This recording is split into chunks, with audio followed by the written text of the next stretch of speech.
여러분, 아무도 누구인지 본 적이 없는 정체불명의 화가 뱅크시를 아시나요? 낙서가 좋아 지하철을 떠돌며 어린이 그림 같은 이미지를 그리던 키스 해링을 아시죠? 이번에 이 두 괴짜 화가들이 우리나라에서 최초로 만납니다. 그들은 서로 다르면서도 같은 꼴을 지닌 가장 힙한 현대미술의 외부인이라고 할 수 있습니다. 선선한 가을을 맞이하여 꼭 가봐야 할 첫 번째 전시를 소개할까 하는데요. 이번 전시는 인천에 있는 새로운 명소인 파라다이스 시티가 오는 9월 제2회 프리즈 서울 개막을 앞두고 세계 최대 경매사 중 하나인 소더비와 함께 러브 인 파라다이스 뱅크시 앤 키스 해링전을 개최합니다.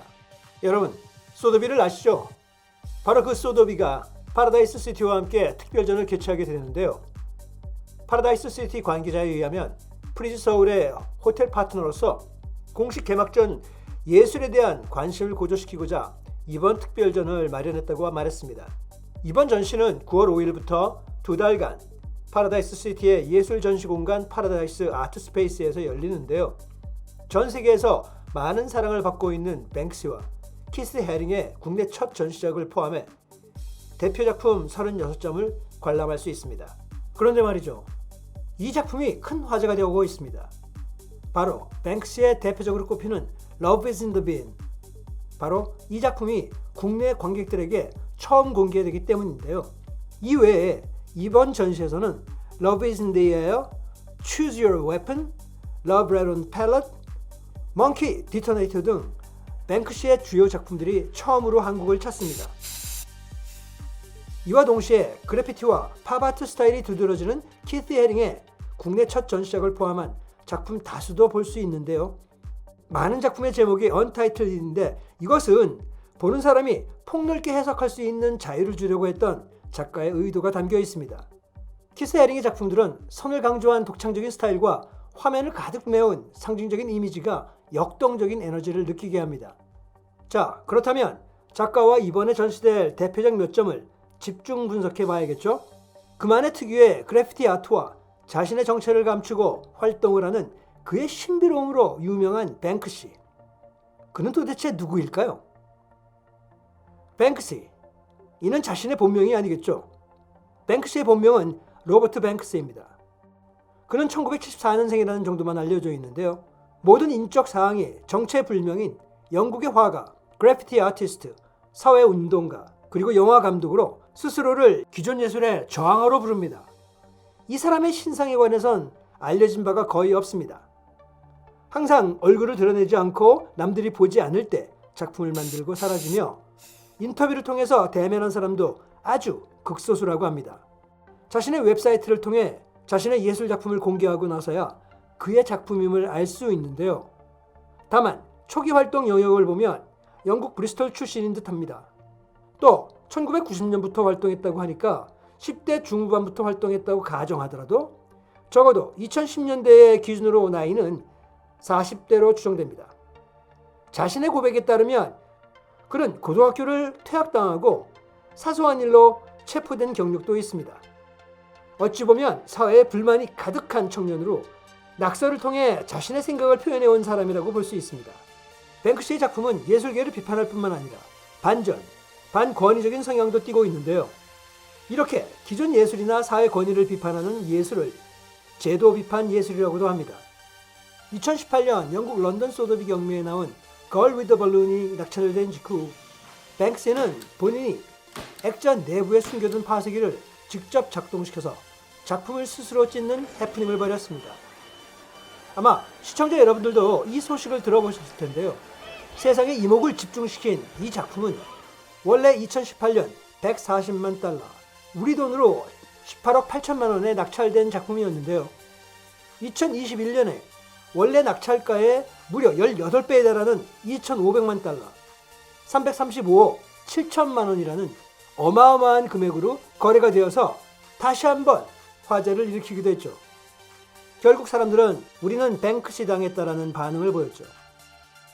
낙찰받은 사람은 반쯤 잘려나간 상태의 그림을 그대로 구매하며 미술사에 남을 일이라고 오히려 기뻐했다고 합니다. 그런데 그림이 분쇄당한 다음날 뱅크시는 파쇄기 설치 과정과 예행 연습, 실제 파쇄 장면이 들어있는 유튜브 영상을 공개하기도 했습니다. 그런데 그는 리허설에서는 매번 성공했었습니다 라며 그림이 절반만 잘려나간 것에 대한 아쉬움을 표현했고요. 영상과 함께 올린 글에서 한간에 떠도는 그림이 실제로 파쇄되지 않은 거 아니야? 또는 경매 주최 측과 공모한 거 아니냐? 라는 의혹에는 모두 사실이 아니라고 밝혔습니다. 자, 다음 작품은 러브레돈 팰렛입니다. 이 작품은 검은 쥐를 나무판에 그린 건데요. 왜 뱅크시는 그의 작품에 쥐를 그린 걸까요? 쥐는 뱅크시의 예술 사상의 중심이라고 하는데요. 일부 평론가들은 여기서 렛은 아트의 순서를 일부러 뒤섞으며 미술을 비꼰 것이라는 해석을 합니다. 이런 말장난은 거리 미술에서는 핵심 포인트라고도 할 수 있는데요. 뱅크시에게 쥐는 자신의 정치적, 사회적 논평을 생생하게 전달합니다. 그들은 거리 예술가, 반란군, 억압받는 대중 및 사회에서 거부당했다고 느끼는 모든 사람이라는 것을 보여줍니다. 그의 책에서 또 그는 쥐는 허가 없이도 존재할 수 있습니다. 그런데 쥐들은 모두로부터 증오의 대상이고 사냥의 대상이며 처형의 희생양입니다. 그들은 오물 속에서 조용한 절망 속에 살고 있습니다. 이번에는 미국의 유명한 그래피티와 팝아트의 대표 작가인 키스 헤링입니다. 키스 헤링은 1958년에 미국 펜실베니아주에서 태어나서 뉴욕은 물론 전 세계를 돌며 그만의 그래피티와 팝아트를 소개한 팝아트의 상징적인 인물입니다. 하지만 그는 에이즈로 32살의 짧은 나이로 사망한 불우한 화가이기도 하죠. 헤링은 전통과 기독교가 강하게 자리잡은 보수적인 필라델피아, 가도 끝이 보이지 않는 옥수수밭과 눈에 띄는 건물이나 흥미라고는 전혀 찾아보기 힘든 작은 시골 쿠츠타운에서 태어났습니다. 이런 쿠츠타운은 호기심 많고 열정이 가득 찬 키스 헤링이 머물기에는 더없이 답답한 곳이었습니다. 헤링은 뉴욕 거리의 벽면과 지하철 플랫폼에 그려져 있는 낙서를 보고 깊은 영감을 얻었는데요. 다운타운의 활기찬 에너지와 신선한 기운 속에서 그는 자신이 무엇을 해야 할 것인지를 감지할 수 있었습니다.